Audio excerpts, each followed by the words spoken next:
Hey, GLP-1 plus sides community. Before we jump into the podcast, please take the time to leave us a 5-star review on whatever audio platform you're listening to the podcast on. Share your story and how the podcast has helped you. This will help us get referred up in the audio platform so that we can reach more people that need our help, our support, and guidance from our doctors. Help us get loud and change things. Are you interested in understanding GLP-1 medications like Ozempic, wegovy, or Mounjaro? Then join us on the Plus Sides, Cracking the Obesity Code, the groundbreaking podcast helping people change their lives one episode at a time. The Plus Sides podcast is a disruptor. We're breaking down barriers, smashing stereotypes, and sharing inspiring stories that'll leave you feeling informed and empowered. Join us every week to learn from doctors who are specialists around GLP-1 medications like Ozempic, wegovy, and Mounjaro. They'll provide you with science and facts to validate these incredible stories. But that's not all. We'll also bring you the voices of the GLP-1 Mounjaro TikTok community, real people who face the challenges of obesity-related diseases and disorders and discovered the incredible plus sides of GLP-1 medications. Our episodes are filled with heartwarming stories, laughter, and moments of triumph. You'll connect with our amazing community members who are reclaiming their health and experiencing their fullest lives. Are you ready to embark on a journey of discovery and empowerment? Tune in to the Plus Sides, Cracking the Obesity Code, and together we'll change the narrative around obesity and end the stigma. Subscribe now on YouTube or your favorite podcast platform and join our incredible community. Let's celebrate the plus sides of life together because every story deserves to be heard. Every life deserves to shine, and everyone deserves access to expert knowledge and medication. The Plus Sides Podcast. You're not alone. It's not your fault. Hey everyone, before we dive in, I really want to share something personal with you. About, I want to say like 8 to 10 months ago, after losing 100 pounds on GLP-1s and keeping it off for a long time, I started regaining out of nowhere, and I was terrified. But I also started having hot flashes and bouts of crying and snacky cravings and waking up at 3 a.m. unable to go back to sleep. It turns out I was in perimenopause. So I started hormone replacement therapy, which is also called HRT, through a telehealth called Winona that specializes in this. And it changed everything. And now I'm sleeping better. And my hot flashes are all but gone, thank God. And I feel like myself again. And it turns out that you can actually start perimenopause as early as 35. And well, I'm 46 and she's here. HRT has really come a long way and there's just no need to suffer anymore. So if you're like this and you're in the same boat, you can check out buywinona.com and you can use the link in our link tree to save some money. Want the fastest working GLP-1? For half the price, Ro now offers FDA-approved weight loss injections cheaper. With results you can see faster. Lose 15% of your weight with the formula from Eli Lilly that hits not one, but 2 hormones to curb hunger and nausea. Weight loss faster, confidence higher, price cheaper. See if you qualify at ro.co/TV. Yeah. That really explains things for me now that I think about it because in 2024, Kim is aware of this. I think Kim went through it this year. Where we were on Mounjaro, we were on the tirzepatide, we were rocking and rolling.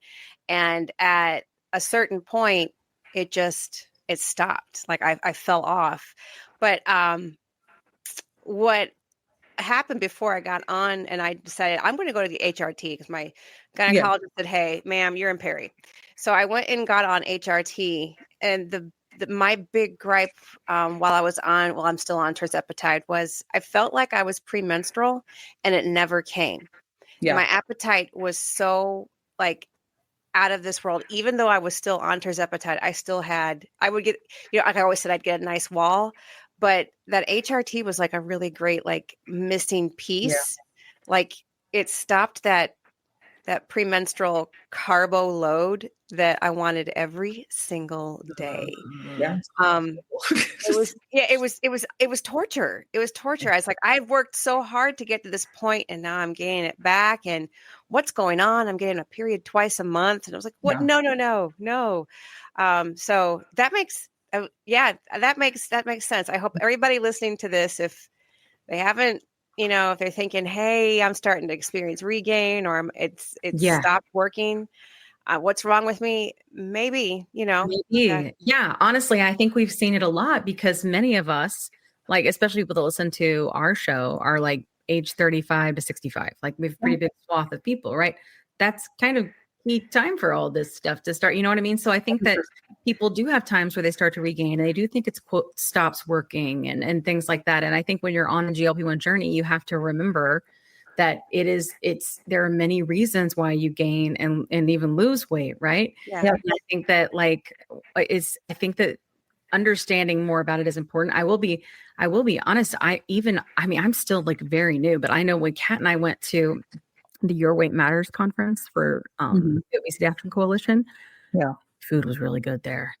And I could not stop eating. I looked at Kat, I'm like, I don't know what to do. And she's like, calm. It was very nutritious though, because Like, they they had worked with dietitians. Yeah. And I was feeling, I was all like all of a sudden, it was just all of a I sudden, started feeling that way. Yeah. And she was like, it's gonna be okay. Like, you're gonna I promise you, and you're what I gonna be went okay. through. And it's a huge difference. I still don't think I've quite found the right dose or not. Like, and you have to keep trying, honestly. Yeah, the first you're not going to hit it out of the park on the first one, right?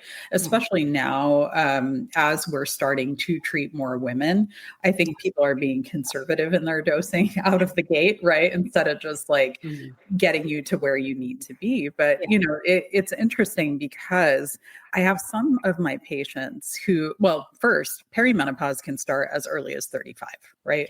It in some ethnicities, perimenopause will start that early. So I used to try and give everybody a talk when they're coming in to see me at 40. That's what I decided like 2 years ago. Everybody gets my TED talk on, you need to know this about your hormones.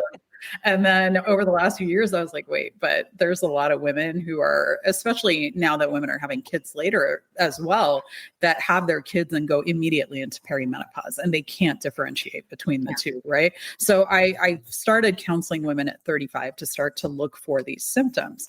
But the interesting thing is that in women who struggle with overweight and obesity, the hot flashes can be more intense during the perimenopause period.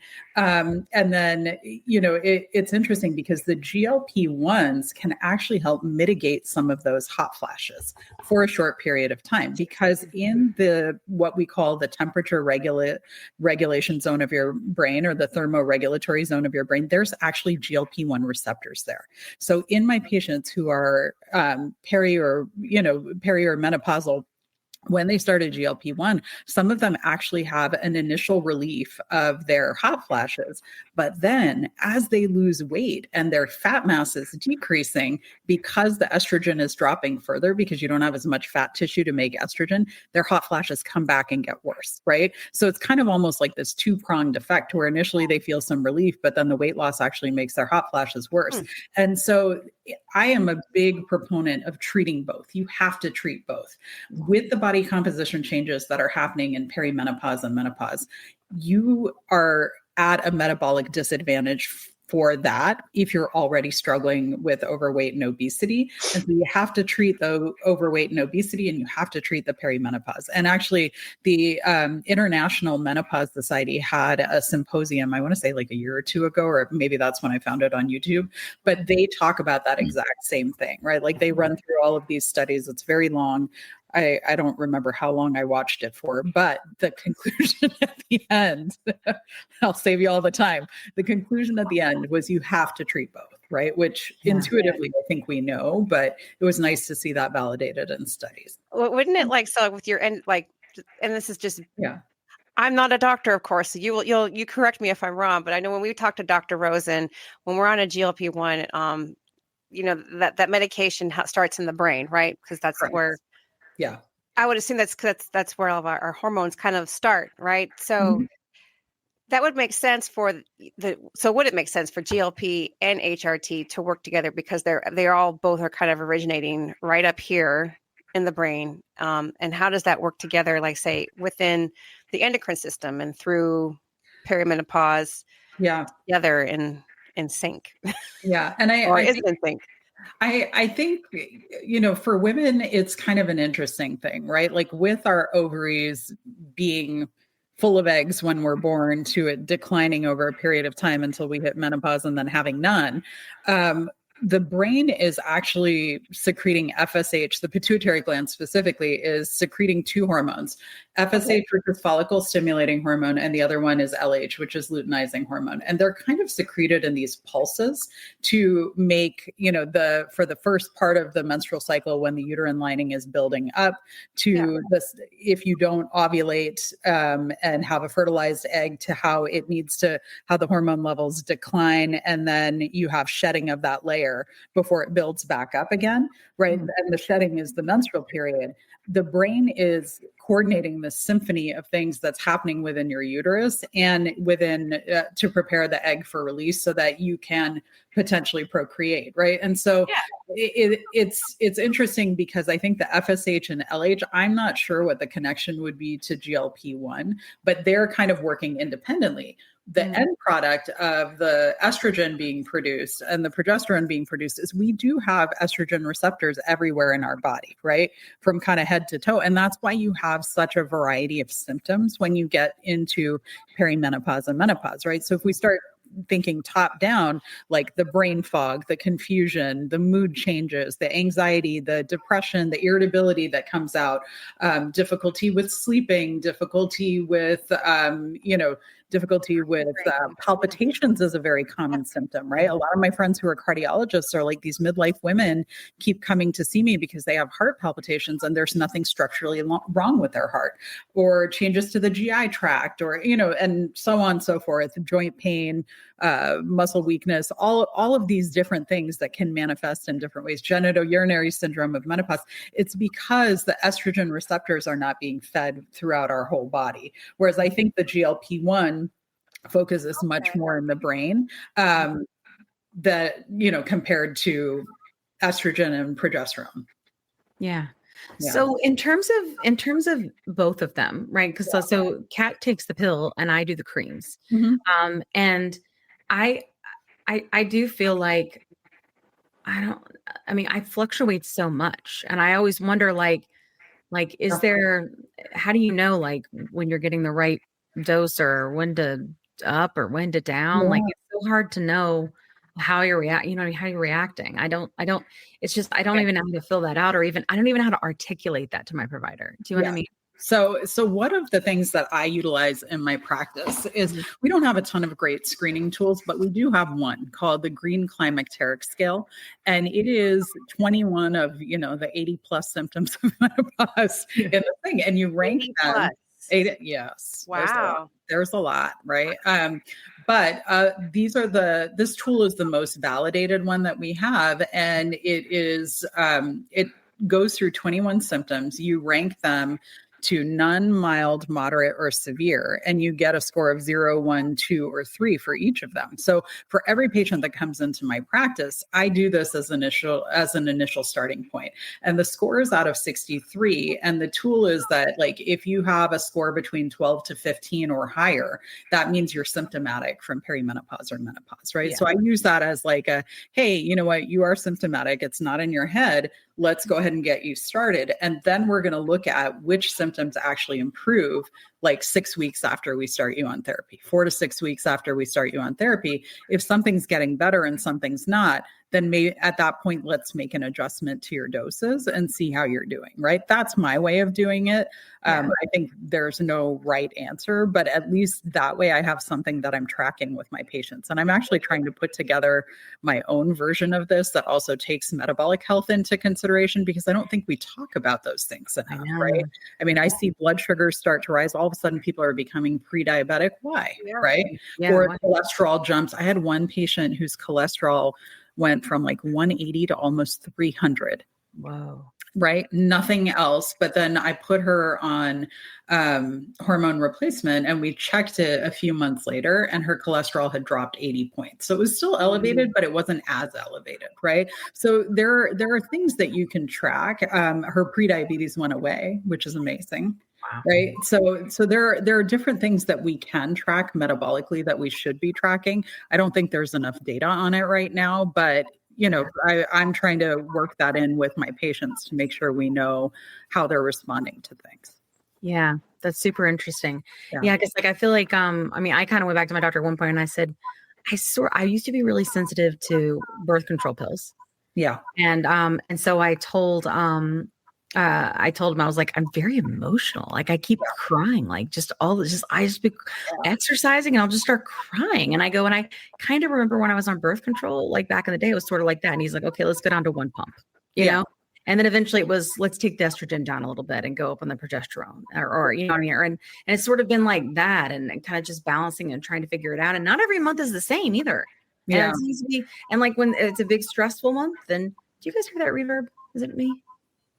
Yeah, I can hear something. I don't know what I it heard is. something too. I don't know what it is. It's weird because it sounds like a kid's game or something. It doesn't sound like us. It doesn't You know what? My window's open and there's a high school behind me. I can't hear. Oh, It's okay. I don't hear anything, but we'll have it removed. every once in a while there's a noise over here. But Yeah. Okay, I thought it was maybe somebody's TV was on or something. I was like, just it's not that close, but yeah. I mean, if it wasn't, it's probably me.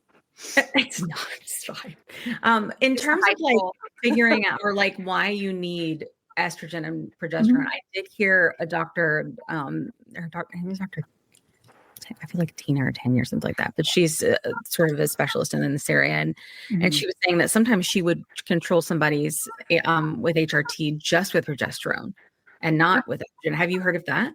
I have, right. And I don't know how I feel about that entirely, right? Like there are some women who respond really well to just progesterone alone. I was like you, Kim. I took birth control for a little bit after I got married, and I'm a pretty even keeled person. I was all over the place emotionally, like to the point I cried in the middle of Waterboy with Adam Sandler because he had to bring people water. And my husband was like, please stop taking that. He's like, if we have a kid, That's all I can think of. And I'm like, he has to bring everybody the water. I was like freaking out, right? And he was like, this is not normal. Like you need to get off of that. And so I have tried oral forms of hormone replacement. Like I tried micronized progesterone. I didn't tolerate it. Like there's just some people who don't do well with that. There are other people that progesterone is magical for. Right. I have a girlfriend of mine who was like, I don't know that I want to start both right away. So my doctor said I could just start the progesterone. And she called me like a week later and she's like, this is magic for me. Wow. And she felt like her hot flashes went away, her joint pain improved, things like that. So I think we're so genetically diverse. Like what works for you is not going to work for me, is not going to work for the next person. Right. Yeah, so we have to find what works best for us in terms of like our mood and how we're feeling. And, you know, for my patients who are not tolerating gel, then I will try them with a patch if they feel. I usually start with the patches because I like those the best, and the twice a week patch is less reactive to the skin, in my opinion. So I've had patients who have really good success on the patch. I had a patient who came to me who was on micronized progesterone and couldn't tolerate it because she was getting a lot of swelling, which was kind of interesting. So we actually switched her over to progesterone that was based off of another drug called spironolactone, which we use to treat PCOS. It's a diuretic. And so this particular progesterone has diuretic properties, and she actually felt less swollen on that, right? So you kind of have to talk through what all of these different symptoms are and go to somebody who is going to talk through that with you and be willing to make adjustments on how you're feeling and has a way to track how you're feeling, right? Because otherwise it just kind of feels like a little bit of voodoo. I mean, it's part of the tracking seems to be like, I think really important, like checking in and talking to your provider, like really every month. Like it's because it is sort of like a weird moving target and going up and down all the time throughout the month. Right. Yeah. Like that's what I was going to ask you is like, I don't know if we talked much the last time we were here about blood work, like doing blood work and figuring out, because I feel like I've heard so many doctors say that this blood work today is going to be totally different than the blood work tomorrow when you're in that perimenopause era. Do you agree with that? Oh, 100%. Right. I always tell people like we go through more hormonal changes in 1 month to have a period than most men do in their lifetime. Right. So just the shifts that are maybe yeah.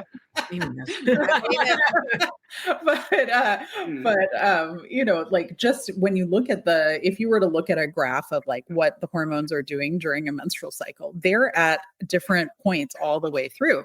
And then you hit perimenopause where, from a biologic perspective, your body is desperately trying to ovulate as much as possible to give you the most chances to reproduce. And that's where you go into, I think people are calling it hormonal chaos now, right? Because you'll ovulate at different times and sometimes a little too close together. So you'll have like two periods almost on top of each other. And the fluctuations are so wild that really the only thing that's reliable are the symptoms at that point. Yeah. So checking the labs, in my opinion, is a waste of money. Yeah. I offer it to patients who want to know, but I tell them, it may not be interpretable. And then if you're on hormone replacement, if you're on a Mirena IUD, that can actually suppress the pituitary hormones, the FSH and LH, to lower levels. So it can falsely look like your pituitary gland may be shut down.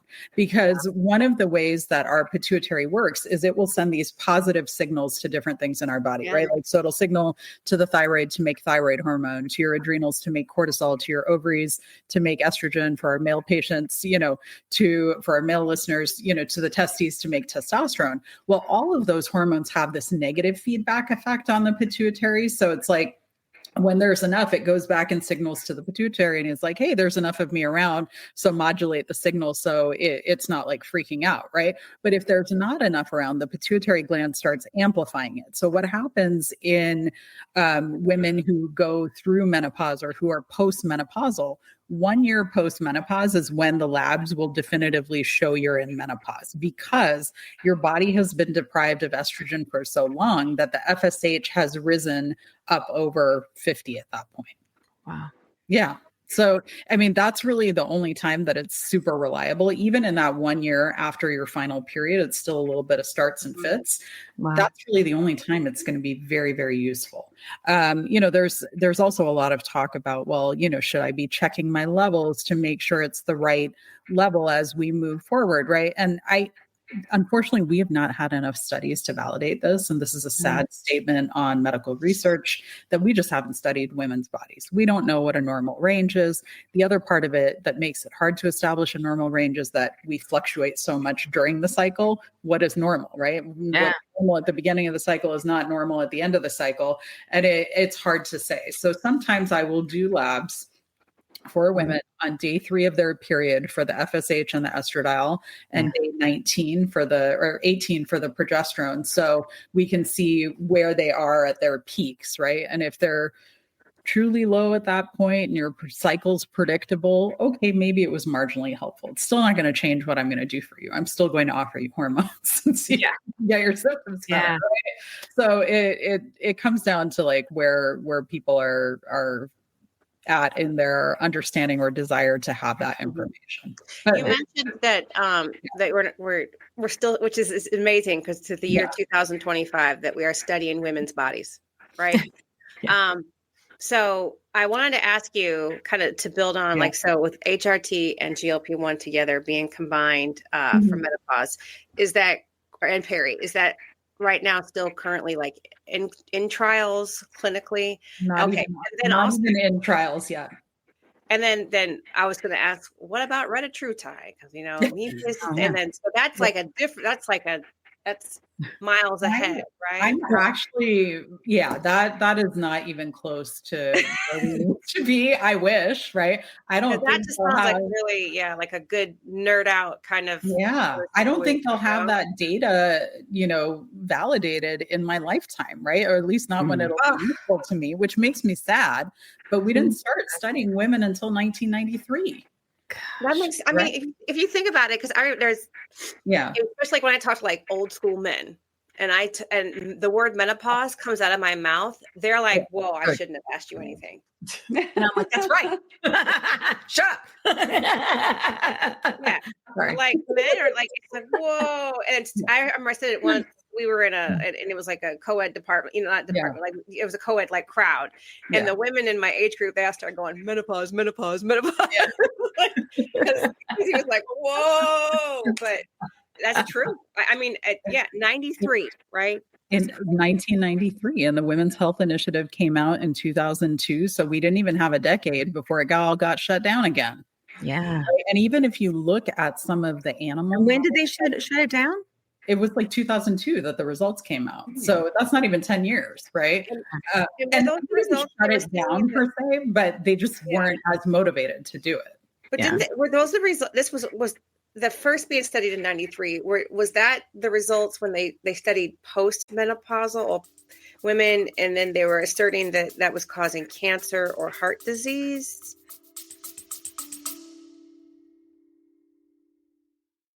Quick pause here. I've had moments on my GLP-1 journey where insurance changes or rising costs force me to look for a new provider. And honestly, that process can feel very overwhelming. But that's why the Plus Size podcast is partnered with GLP Winner to give our subscribers a resource to help them make that decision easier. GLP Winner is a comparison platform that lets you explore telehealth providers in all 50 states, whether you're looking for brand name medications or compounded options. You can see pricing up front, read reviews, and get a clear picture of which provider might align best with your needs.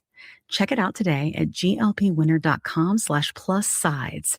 That's glpwinner.com/plus-sides. Don't forget the Z. Let me tell you a quick story. I was telling Kat how I was regaining weight after my 100-pound loss using GLP-1 medications, and I was having snacky cravings and waking up at 3 a.m., and I had hot flashes, and I was worried. But Kat was like, listen, I went through this last year. It's perimenopause, and I started HRT, and she used this company called Winona. So I started going there to see if this was something that was going with me. Turns out it was, because I'm 46. And it's been amazing. It's taken a while to find the right dose, but once I did, it's just been huge. I've been sleeping. I feel more myself again, and the hot flashes are gone, which is, geez, really bad. So I will tell you, it's just been so big for me. And so I wanted to partner with them on the podcast because obviously many of our listeners are going through this same age range and definitely are having these issues. And there's just no need for you to suffer. So if you go to the link that's in our link tree, you can click on that and save money. If you go there and you meet all the criteria, and this might be something for you to try. So I just want to make sure you had this great resource because it's just been such a big difference for me and Kat. Again, you can go to the link in our link tree and get what you need.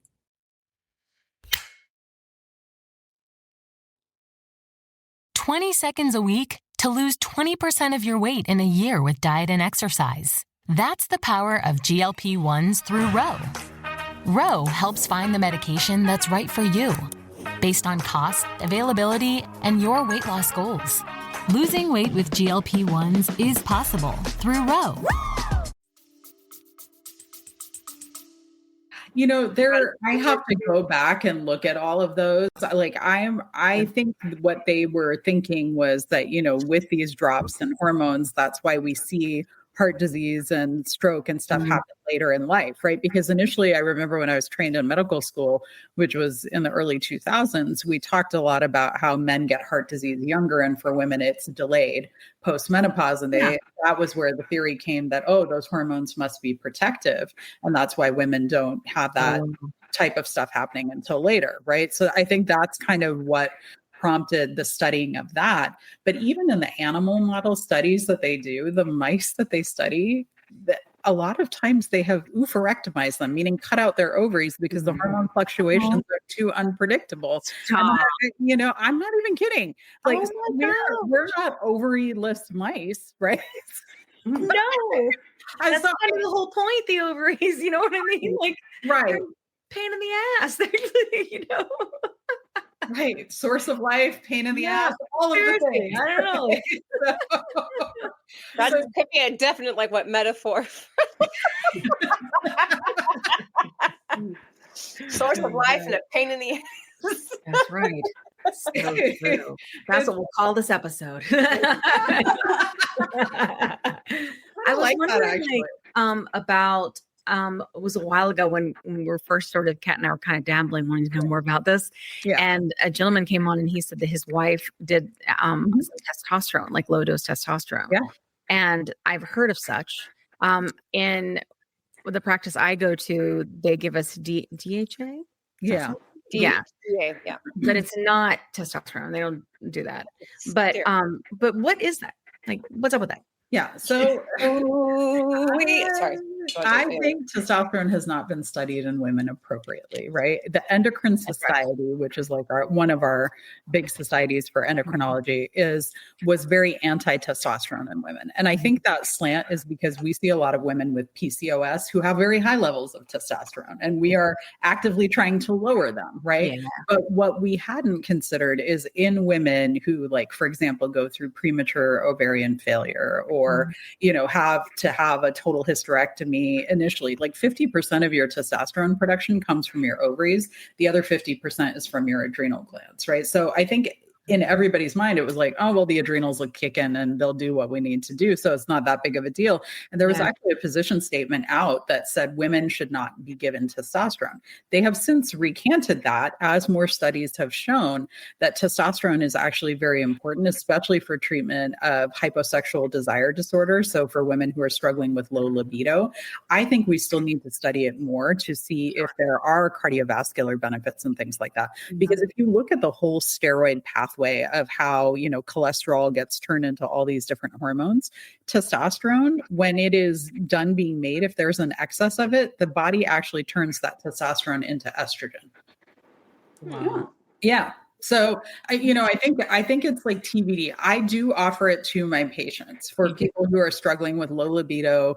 It was interesting. I've been checking levels in people, but I just watched one of the Menopause Society conference talks by Dr. Susan Davis, who is very well known in Australia for all of her work in women's care. And she was like, testosterone levels don't mean anything. And I was like, I might have to change my practice and read those studies a little bit, because my understanding of it is a little different, right? But this is where we need to collaborate, right? Like the gynecologists need to be talking to the endocrinologists, need to be talking to primary care. Everybody needs to get on board and be collaborative. I don't think any one group owns this space. And we all have something to offer to the conversation. So I just thought that was really interesting. I'm going to do a deep dive in the studies she cited. But she brought up some really interesting points that I hadn't considered before. Like, do I actually need to be checking an initial level? Probably not. Do I need to check subsequent levels? Yes. But in my mind, I kind of like want to know which way it's going. So I have to look at that a little bit more. But I think it's becoming more accepted. I use the no surprise, there's not a testosterone product that's FDA approved for women, right? Shocker. Oh, is it like off label when you're prescribing it? 100%. So what I will do is, currently the Menopause Society recommends dosing it for 1/10 of the male dose. I still think that's too high. And actually, Dr. Susan Davis said that today too. And so I feel validated. I will start women on a lower amount, but it comes in a tube that is like 50 milligrams of testosterone in 5 grams of gel. So what I have my patients do, because I'm type A and I want to know exactly what they're taking, is I'll have them buy a Baker scale off of Amazon that measures to 2 decimal points. And they just put a little plate on there, like zero it. And then you measure out 0.25 grams of gel, which is 2.5 milligrams. And you apply that to your inner thigh, right? And that's that's like 1/20th of the male dose. But I think that's a more appropriate starting dose, because you never know how somebody's going to absorb something. I have some people who absorb like a dream through their skin, and their levels shoot up. I have other people who don't absorb any of it at all. And then we have to titrate up the dose so that they're using enough gel to get enough through the skin barrier. There's a lot of talk about like pellets. I'm not a huge fan of pellets. I've heard people say not to, because you can't go back once you start. Exactly. And then I think the other problem with the pellets is they tend to overtreat. And then when you get used to the higher testosterone level, when they wear off, you feel like crap, because it's like the degree of the drop matters, right? And so I think that is problematic. Plus, the male pattern baldness, the acne, the facial hair, clitoromegaly is another thing that happens. Like, your body really has these changes that may not be reversible if you overdo it, right? So I tend to be like a low and slow kind of person, right? We're getting you feeling better incrementally, but I don't want it to go over the top where we're doing harm for you. Yeah, absolutely. So interesting. Wow. It is fascinating. So a lot of different stuff, honestly. God, it I think really that too, blows my yeah. mind, like, how much hormones affect us. I will say, like, I'm telling you, like, when I was first on a GLP for, like, the first 2 years, I for sure was falling in love with the way that I felt. Yeah. I was like, "Oh my god, this is what normal people feel like. This is incredible." And I was still doing good. And then I got my gallbladder taken out. And I think, again, this is probably Yeah. just timing. I mean, I'm almost 46, you know? But I had my gallbladder taken out and I had my first hot flash. Yeah. And I called Kat and I was like, my cells are on fire. What is happening? She's like, Hilarious. you I know? feel like And I I was was like, yeah, wow. yeah. You just had your first, you Yeah, felt like it's and all up here. I was on a live and I took off my shirt, like, 'cause I had a thing on, but I was like, I freaked out. I was like, Yeah. it's awful. Like, It so is I think, like, I awful. found a way to, like, control. I haven't had really any of that. I think I have every now and then I'll have one, but it's mild and fast, you know, Yeah. as opposed to, like, on fire, Yeah. because that's what it feels like. It's really awful. But I think that, like, the people don't realize, like, how much this can affect your sleep, how it affects your libido, how it affects your mood. Like, I think I've struggled with all of a sudden, started. I have no reason to be sad. Like, I'm No. not a rich woman or anything, but I have a beautiful life. Yeah. You know, I am so privileged but I'm so sad. You know, and I just get like this, and sometimes I'll just call Kat, and I'm like, I don't know what to do. She's like, walk it off, and I'm like, Yeah. okay, I'll go for a walk, or I'll try to, like, do something else, like, away from digital stuff. I'll just go outside and sit in the sun, and, like, things like that. But I think that we may not realize how much this can affect that. I mean, and it's not all the time. Oh, we lost Yeah. him. Oh, we Yeah. lost. Yeah, she'll come back. Okay. Yeah. It's not all the time, but I think that a lot of people I see posting about it and talking about it, like, I'm depressed, I'm sad, you know?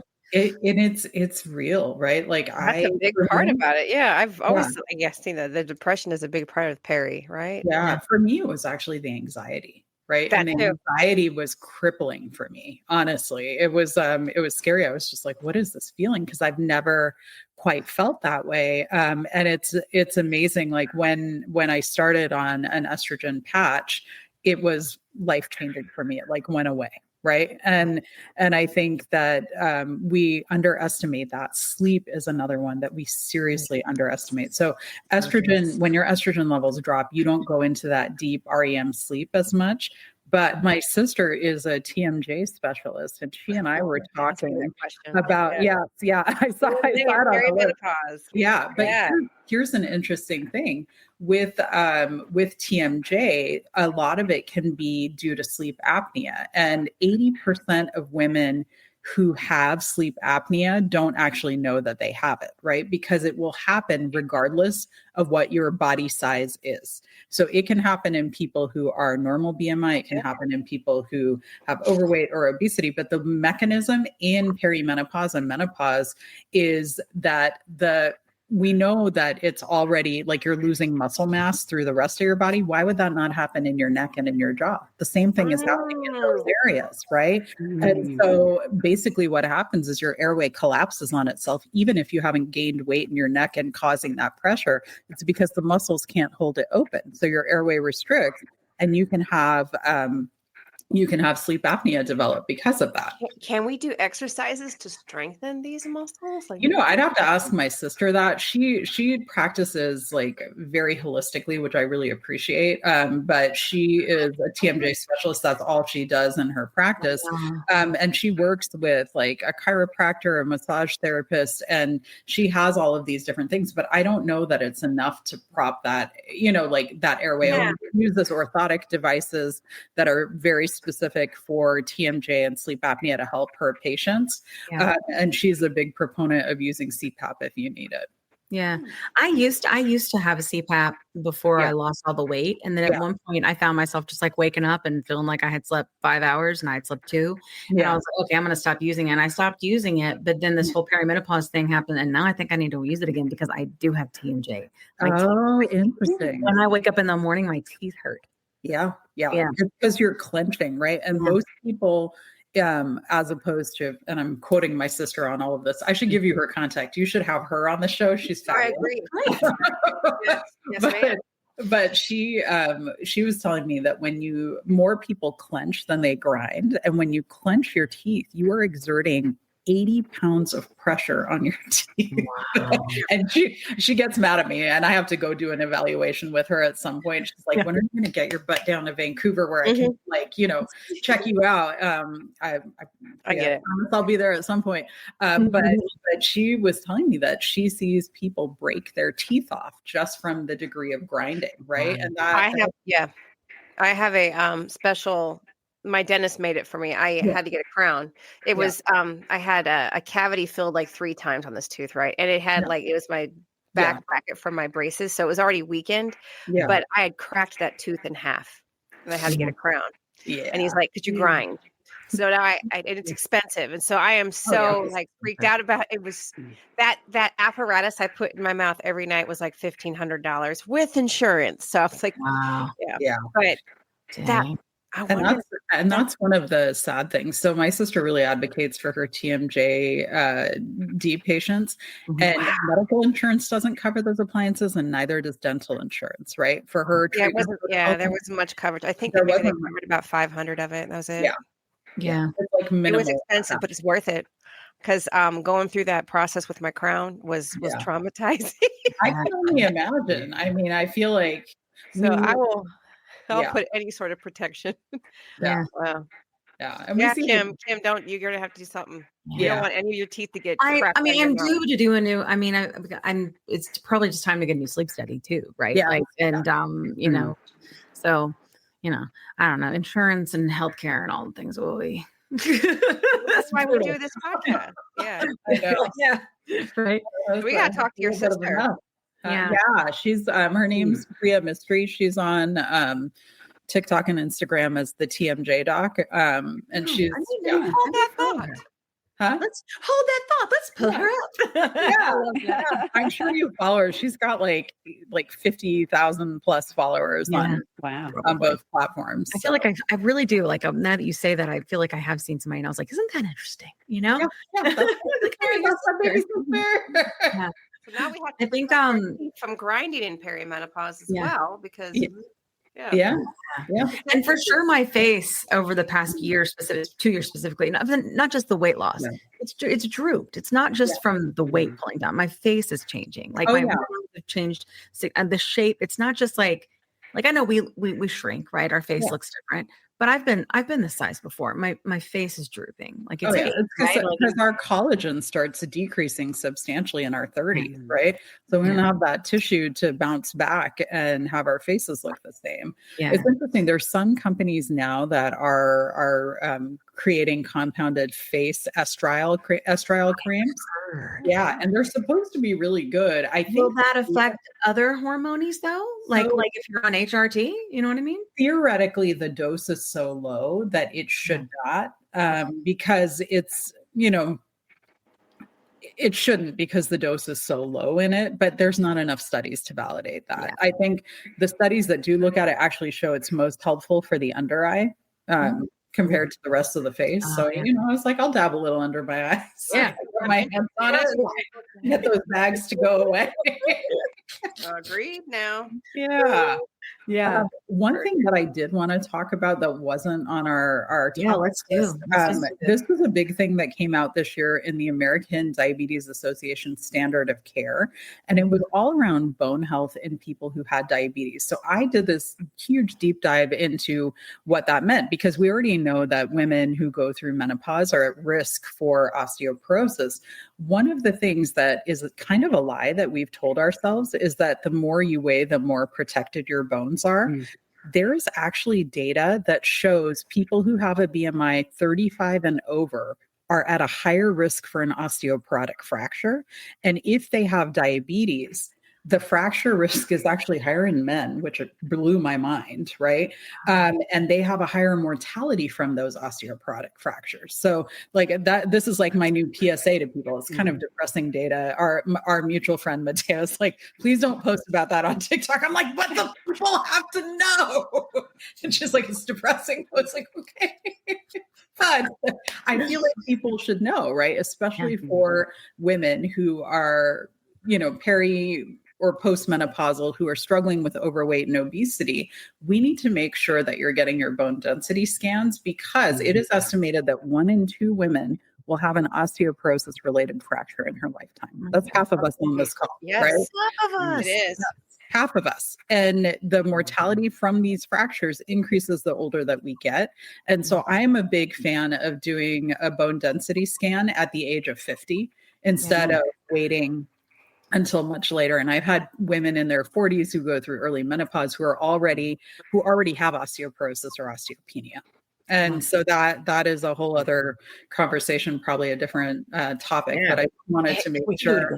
What are some of the things, besides the obvious, I say, like, maybe like vitamins, minerals, exercise, what are some of the things maybe little unknown things we can do to strengthen our bones? Oh, yeah. Yeah. So, I mean, the calcium vitamin D thing is real. You have to be, women should all be on calcium and vitamin D, that period. Right. I live in Seattle, so I think everybody should be on vitamin D because we get 9 months of gray here. But definitely those two, because there's data behind it that shows that it will help your bone density. And for the calcium part of it, if you're getting in 2 servings of dairy per day, like a cup of milk and a cup of yogurt or cottage cheese or something like that, 2 servings of dairy will get you the same as about 1,000 to 1,200 milligrams of supplements, because the calcium from your food absorbs better than the calcium from supplements. So you need a higher dose of the supplements in order to get the same amount of calcium into your system. And then I generally recommend like 2,000 international units of vitamin D per day per person, right? You may have to go up or down on that depending on what your levels are. But here in the United States, they're not covered by insurance very well anymore, which drives me bananas. So that's a whole other ball of wax.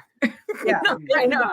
Especially right now. Like, are you seeing it? Like, people are saying that their premiums are going up like 110%, and it's insane. I'm having such a hard time watching the news because literally every single thing healthcare related sends me over the edge, right? Absolutely. I can't Healthcare premiums, Tylenol, circumcision. Oh my God. It's one thing after another. I can't even I had somebody say, like, why don't you do all these other things in health? And I was like, I don't think I can take it. Like, I'm just not strong enough, like, to have that be like a career. That's what we talk about prevention. Amy's a nurse, and like, I just, I just can't even. Like, I'm telling you, like, people who work in the healthcare system, I don't know how you guys survive mentally. It's like interesting because I just started doing specimen testing and handling. This is what I was telling Kim. I can't divulge way too much, but like handling specimens just still kind of G's me out. I'm like,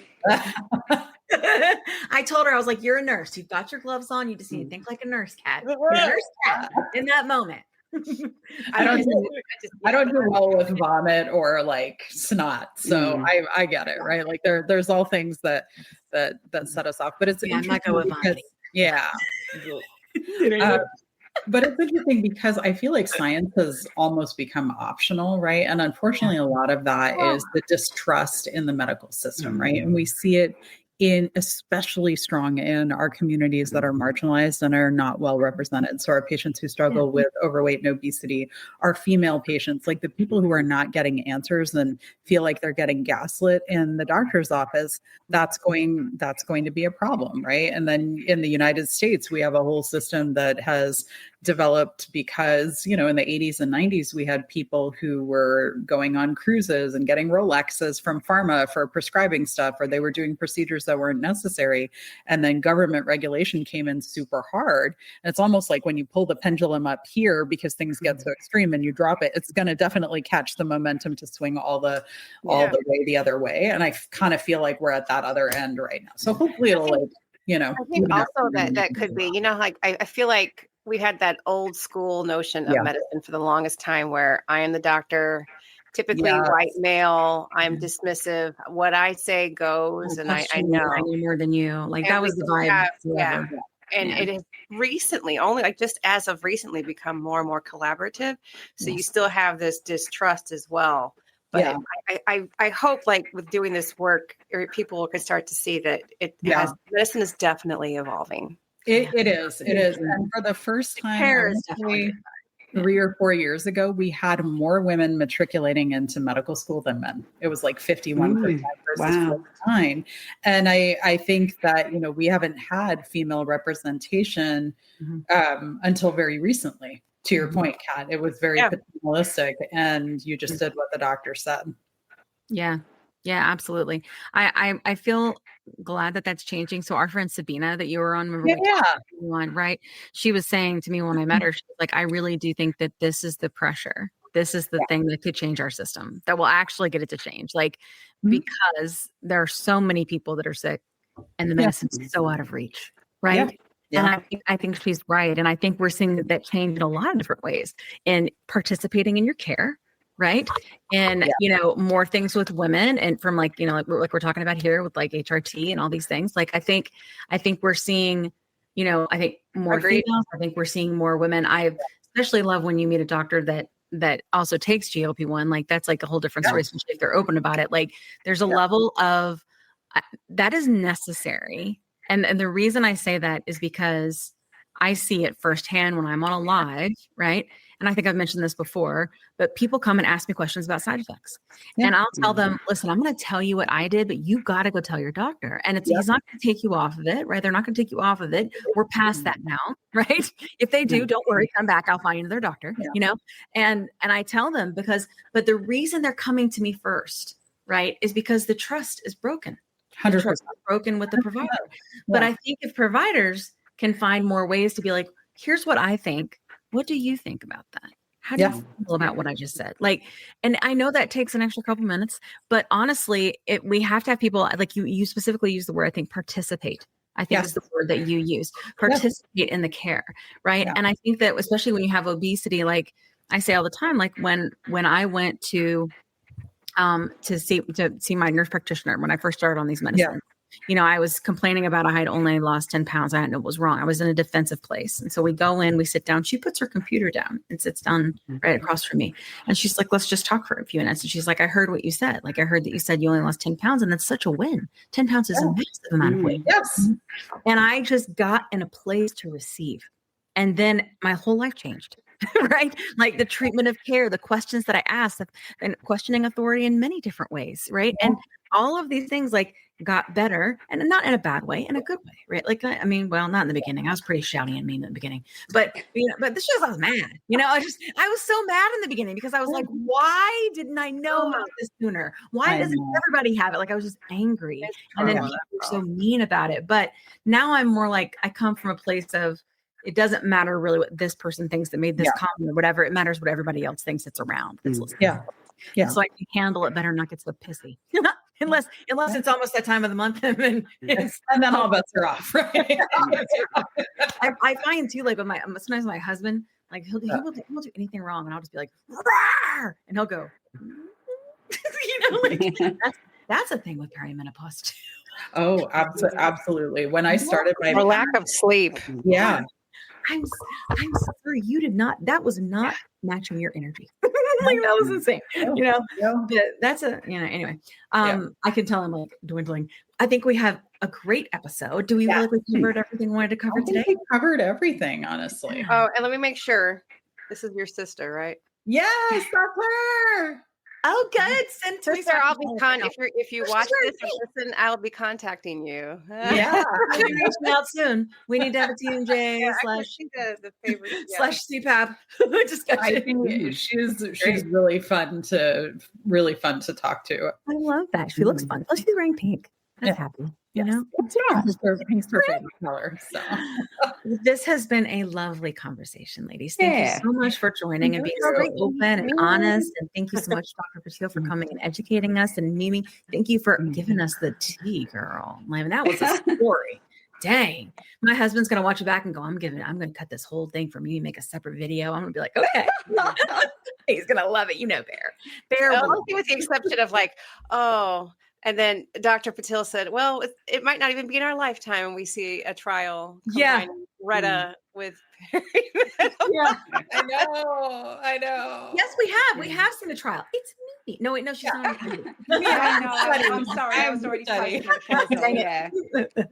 Yeah. Oh, this But has been actually, I was great. really interested in what you were saying about the bone density and people assuming that if you're overweight, you've got good bone density, because that's exactly what I did. And when so it's not part of my trial, but it is part of some of the Retta trials is having regular DEXA scans. But I decided to do my own anyway.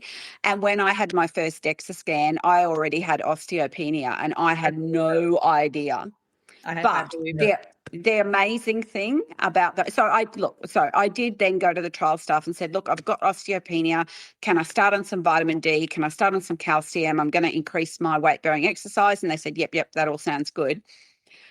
But on the Retta, like, one of the things I think about that is that it appears to be preserving muscle mass and it appears to be improving bone density. My bone density has gone up by 6%. Since I've been on the trial. I'm going to 6%. I'm postmenopausal and my bone density has gone up by 6%. That's better than some of the other meds I use sometimes. Yeah. Wow. That's amazing. My T-score has gone from minus 1.4 to minus 0.8. Wow. Yeah. That's and then amazing. in terms of the fat loss, so overall, out of all my fat loss, according to the DEXA scans, it's out of my total loss, 85% has been fat and only 15% has been lean.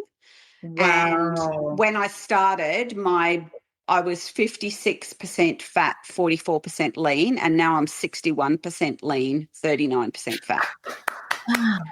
Like I'm sure it has a muscle preserving and bone preserving element to it. That's so interesting. Yes. I don't think a daily vitamin tablet can account for all of that. No, not at all. So interesting. Oh, I love that. That was excellent. Oh my God, I totally forgot to ask the question about urinary tract infections. Oh, yes. I saw that floating around about something. I don't really even know how to ask the question. Yes. But it's like a big deal. So genitourinary syndrome of menopause is where we don't have enough estrogen in our pelvic floor, basically, right? And so the pelvic floor starts collapsing because you don't have enough estrogen to do that. And what happens? Right. It's all just falling apart. But the urethra gets shorter because the muscles collapse. And so the surface of the skin to the bladder distance shortens and you get more urinary tract infections. So the difference between like an estrogen patch or an oral estrogen tablet is that is systemic. You can use vaginal estradiol cream tablets or rings to help rebuild the pelvic floor musculature. And that you should be on in addition to systemic HRT.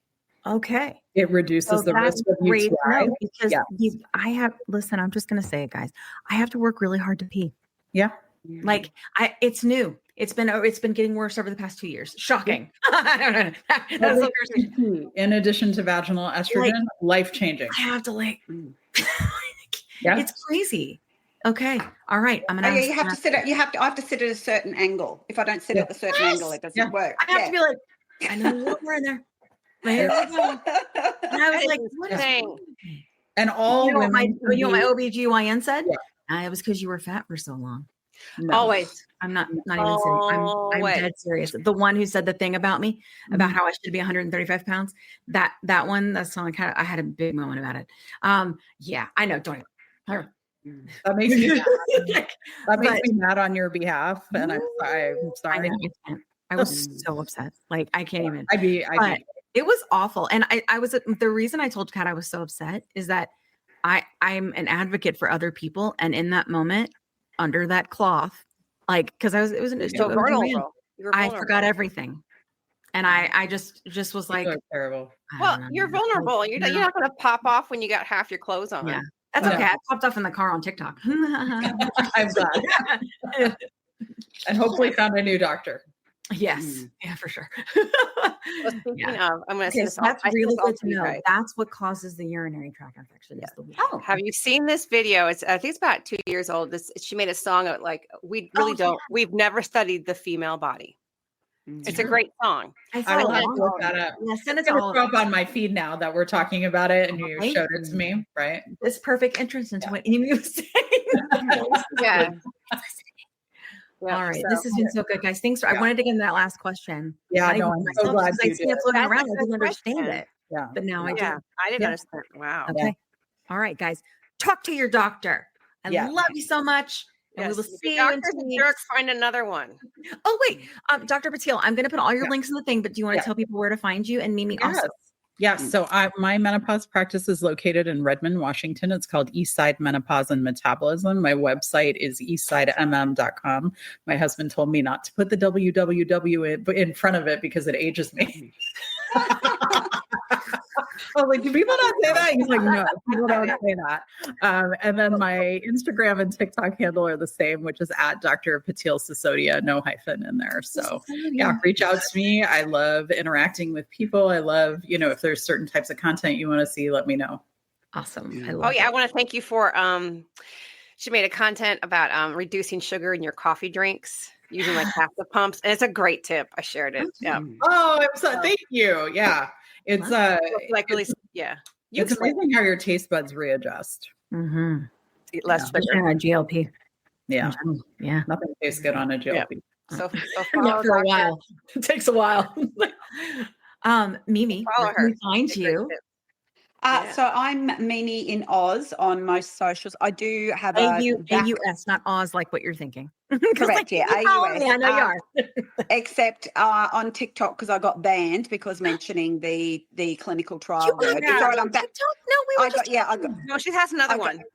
Yeah, I've got another one now called Mimi in Australia. So, but it's okay. Both of them are back up and running at the moment. Okay. But because, which is very annoying because I'm not trying to sell anybody anything. No. I'm just talking about my experience. I'm not selling peptides or giving medical advice. No. There are those, though. That's the problem. The app will spoil it for the whole bunch. Yeah. I have to keep blocking them out of my videos because they just keep putting their peptide links in there, and Oh, that pisses me off. I'm sorry. Yeah, it's bots. It's just bots. Anyway. All right, guys. Good talk. Okay. Thank you so much. Energy. Bye. Bye, guys. Let me tell you a quick story. I was telling Kat how I was regaining weight after my 100-pound loss using GLP-1 medications, and I was having snacky cravings and waking up at 3 a.m. and I had hot flashes, and I was worried. But Kat was like, listen, I went through this last year. It's perimenopause, and I started HRT, and she used this company called Winona. So I started going there to see if this was something that was going with me. Turns out it was because I'm 46. And it's been amazing. It's taken a while to find the right dose, but once I did, it's just been huge. I've been sleeping. I feel more myself again. And the hot flashes are gone, which is, really bad. So I will tell you, it's just been so big for me. And so I wanted to partner with them on the podcast because obviously many of our listeners are going through this same age range and definitely are having these issues. And there's just no need for you to suffer. So if you go to the link that's in our link tree, you can click on that and save money. If you go there and you meet all the criteria, this might be something for you to try. So I just want to make sure you had this great resource because it's just been such a big difference for me and Kat. Again, you can go to the link in our link tree and get what you need. Today's episode is brought to you by Ro, a telehealth platform that's changing the game of GLP-1 access. What sets Ro apart? Ro understands the challenges of navigating insurance hurdles and the skyrocketing prices of GLP-1 medications. That's why they specialize in getting insurance approvals for GLP-1s. And if insurance is a barrier, they go a step further by prescribing brand name zepbound vials for prices close to those of compound GLP-1s. With Ro, you're not just getting a prescription, you're getting a partner in your journey that's helping you access affordable treatment and guiding you every step of the way. Whether it's insurance approvals or cost-effective alternatives, Ro is here to make sure that you get the medication you need. Visit ro.co/plussides with a Z today to see how they can help you take control of your weight management journey with affordable, accessible care. That's ro.co/plussides with a Z, making healthcare work for you. Check out the link in our show notes for more details. Are you interested in understanding GLP-1 medications like Ozempic, Wegovy, or Mounjaro? Then join us on the Plus Sides, Cracking the Obesity Code, the groundbreaking podcast helping people change their lives one episode at a time. The Plus Sides podcast is a disruptor. We're breaking down barriers, smashing stereotypes, and sharing inspiring stories that'll leave you feeling informed and empowered. Join us every week to learn from doctors who are specialists around GLP-1 medications like Ozempic, Wegovy, and Mounjaro. They'll provide you with science and facts to validate these incredible stories. But that's not all. We'll also bring you the voices of the GLP-1 Mounjaro TikTok community, real people who face the challenges of obesity-related diseases and disorders and discovered the incredible plus sides of GLP-1 medications. Our episodes are filled with heartwarming stories, laughter, and moments of triumph. You'll connect with our amazing community members who are reclaiming their health and experiencing their fullest lives. Are you ready to embark on a journey of discovery and empowerment? Tune in to the Plus Sides, Cracking the Obesity Code, and together we'll change the narrative around obesity and end the stigma. Subscribe now on YouTube or your favorite podcast platform and join our incredible community. Let's celebrate the plus sides of life together, because every story deserves to be heard. Every life deserves to shine, and everyone deserves access to expert knowledge and medication. The Plus Sides Podcast. You're not alone. It's not your fault.